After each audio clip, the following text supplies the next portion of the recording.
Hey guys, it's Rachel from The Little Ring of Lamb, and today I have a book review on Before I Go to Sleep by S.J. Watson. Last weekend I was in the right mind frame to film this review, so I decided to film it this weekend instead. Also, this will be a no spoilers review, and if you're new to my book reviews or just need a refresher, I rate my books in 5 different categories: plot, characters, cover, suspense, and overall in terms of read again very soon. 5 out of 5, not so soon, 1 out of 5. So we're going to jump right in. Basically, I was very excited to read this book because also there is a movie being made, and I think in Canada it comes out late October. I'm not sure. I think it's already come out in the United States and other places, but I'm not 100% sure. But I really want to see the movie as well because this was a really good book. So this book is also from the adult contemporary genre, so if you're a younger reader, this might not be fully appropriate for you, so I just be aware of that. But this book is basically about a girl named Christine, and every morning she wakes up and her surroundings are unfamiliar because she has lost her memory and can only retain stuff for about a 24-hour period or until she falls into a deep sleep. And basically her husband, Ben, why was I going to say that name? Ben, I was almost confused his name with another character's name. And he has to explain to her everything that goes on. It's been 2 decades since her accident. And then she gets a phone call from a Dr. Nash who tells her about a hidden journal she has. So she's trying to uncover what happened to her. And the last sentence on the back of the book says, Christine finds herself asking more and more questions about what she missed and what Ben might not be telling her, ...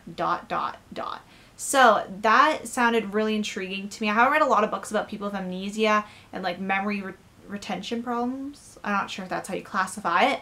But I saw this one has been very popular. It's being made into a movie, so I thought this was a good jump into that, I guess, thriller with amnesia patient. I don't know. But I found it to be a very interesting plot, and I've been getting more into the adult fiction because I've just been reading more of the popular mainstream books right now. You know, because I still love teen YA, just branching out a bit more. But yes, basically that's what this book is about. So for plot, I gave it a 4 out of 5. I absolutely love the plot, but the beginning was kind of slow. Before she got the journal, I think it was a good 30 to 40 pages. And I found it good, but at the same time, it was very slow. And sometimes I was finding myself a little bit bored. Like, I wanted to know what happened, and it kind of had a few dry points. But I really love the plot. Like, it was really fast. The ending is such a twist. It's so good. I did not expect that because I'm not a very good mystery solver. If you watched some of my previous videos, you've heard me talk about this. And it was just, it moved, like, once you got the journal, it moved really fast. The last 100 pages moved extremely fast. I could not stop reading. I just needed to know what happened. Characters, I give a 5 out of 5. Now, this was kind of hard to rate the characters because the main character does forget herself in a 24-hour pretty much period from her waking up to going to sleep, I believe. Something like that. But she forgets herself basically every day, so it's kind of hard to rate that character.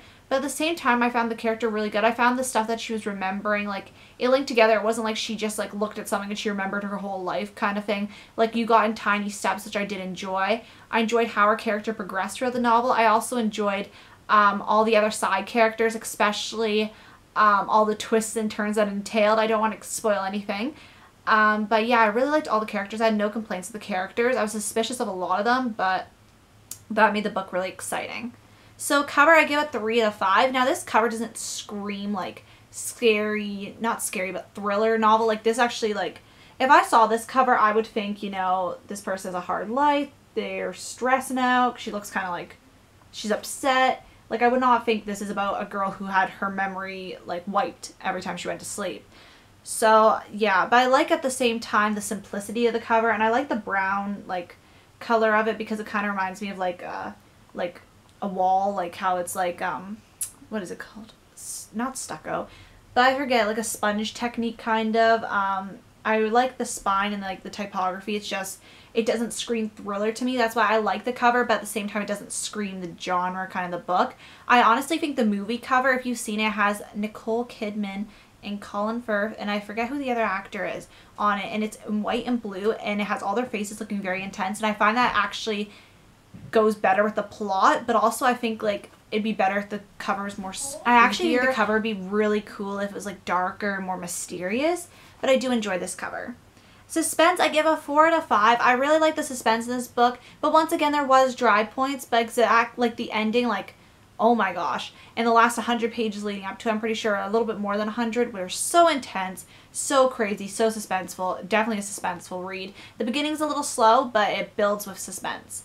And, oh, sorry if I'm looking down. I'm looking at my agenda, by the way. Overall, I give the book a 4 out of 5. Now, I definitely read this again. It wasn't my favorite, I would say, but I really, really, really enjoyed it. It wasn't like on the top of my list, but it's one that I thoroughly enjoyed, and I would definitely read this again very soon. Maybe if in a few months, if I decide to see the movie, I might reread the book to see how it differs and compare it to see a comparative like analysis of it. But yes, I really enjoyed this book. So once again, it's Before I Go to Sleep by S.J. Watson. Really enjoyed it, and I want to thank you guys so much for watching, and I'll see you guys later. Bye.